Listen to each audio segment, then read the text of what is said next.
আসসালামু আলাইকুম। তো আমাদের হঠাৎ করে প্ল্যানিং হয়েছে, আমি হুসাইন রিফাত। আসলে হুসাইন আসছিল ঘোরার জন্য, পরে আমার চাচাতো ভাই রিফাত ও আসছে ঘোরার জন্য, পরে বলতেছে চল চাঁদপুর চলে যাবো আজকে। হঠাৎ করে প্ল্যানিং, তো আমরা এখন চাঁদপুরের উদ্দেশ্যে রওনা দিছি। সবাই আমাদের জন্য দোয়া করবেন। আল্লাহ যদি বাঁচিয়ে রাখে আবার রাত 12টার দিকে ওইখান থেকে প্যাক করবো আমরা। আমরা এখন লঞ্চে উঠতেছি, যাবো চাঁদপুরে।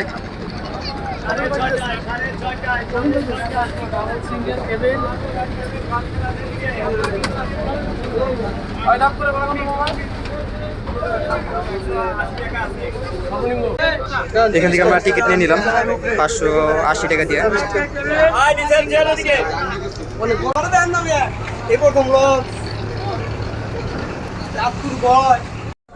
হুসেন খুব খুশি, কারণ ও প্রথম লঞ্চ ভ্রমণ করছে।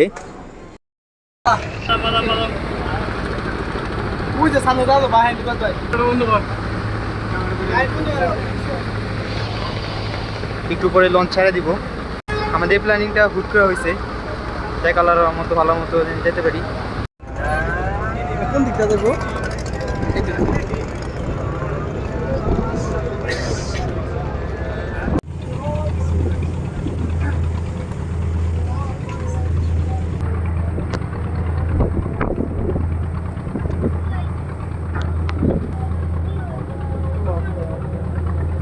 হোসেন, কেমন লাগতেছে তোমার? হোসেন এখন সুন্দর সাদাই করতেছে। হোসেন খুব খুশি, কারণ হচ্ছে গিয়ে ও ফার্স্ট টাইম আসে। এতটা খুশি বলা বের হয়, সবাই ফোন দিয়ে বলতেছে যে ও লঞ্চে ভ্রমণ করতেছে। ও খুব খুশি, যাই ওর শখটা পূরণ করতে পারছে আলহামদুলিল্লাহ। আর রিফাত তো পুরা মুড়ে আছে, ফোন চলে গেছে।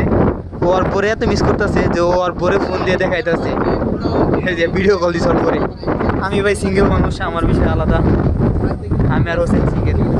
14 আসলাম একটু ঘুরতে, তো এদিকে হোসাইন ফোন নিয়ে ব্যস্ত, রিফাত ফোন নিয়ে ব্যস্ত, শুধু একমাত্র আমি বাদে। আমাদের পাশে আর একটা লঞ্চ যাচ্ছে।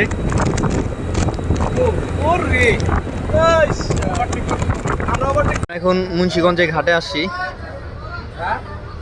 তো রিফাত খুব খুশি, কারণ হচ্ছে গিয়ে অন্যান্য বাড়ি এখানেই, এখান থেকে যাইতে বেশি সময় লাগে না। আর একটা লঞ্চ ঢুকবে এই ঘাটে। ও আর আম্মুকে ফোন দিছে। অবশেষে আমরা চাঁদপুরে এসে পৌঁছাইলাম, সবাই নামতেছে। ওরা দুজন কই, ওরা দুজন আমার রেখা হারিয়ে গেছে। যাই সমস্যা নাই, ওই গেছে আগে দেখি। ওইখানে রয়েছে, এখনই আবার ব্যাক করবে।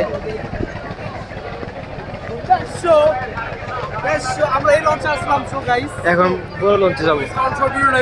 হ্যাঁ, ওইদিকে 150 বলে রাখতেছে, ওরা আবার ঢাকা ব্যাক করবো।